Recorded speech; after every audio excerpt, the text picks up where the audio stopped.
Let's talk about naming arcs on circles.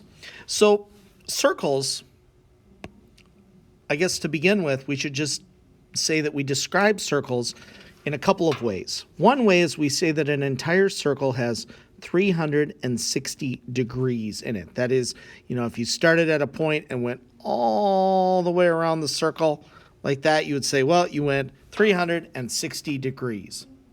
Another way we can describe a circle is with what are called radians. And radians are more a geometric measure of the center. You basically say, well, if I measured this distance from the center to the edge, the radius, a radian is how many times can that distance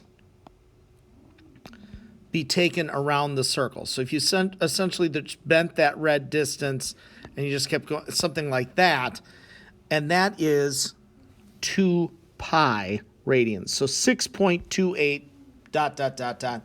amount of times the radius would go around the circle. So we often say that these two things are equal because 360 degrees takes me all the way around, and 2 times pi radians, or radius measures, takes me all the way around.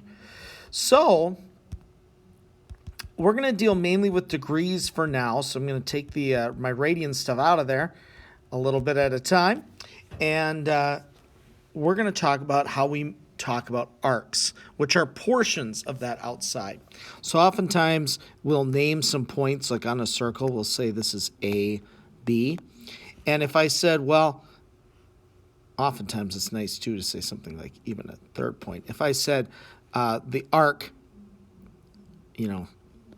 A, B, you'd say, okay, so from A to B this way. But even nicer is often to name it, 3 points. So then we have a direction. So there's never a question of like, are we going, which way around the circle are we going? And if I wanted to say, well, of the 360 degrees that's total, how many degrees is this? I would say, well, what is the measure of that arc? And that's what we'll talk about in a later video. So, if I said, well, here's X, and here's Y, and here's Z, I said, well, how would I describe this arc? You'd say, well, that is the arc X, Y, Z. So see how it's kind of similar to how we name lines, except we just kind of draw that. And again, if I said, well, I want to know how many degrees that is, we would say, well, what is the measure of that arc? If this video helped you, please like and subscribe for more geometry content.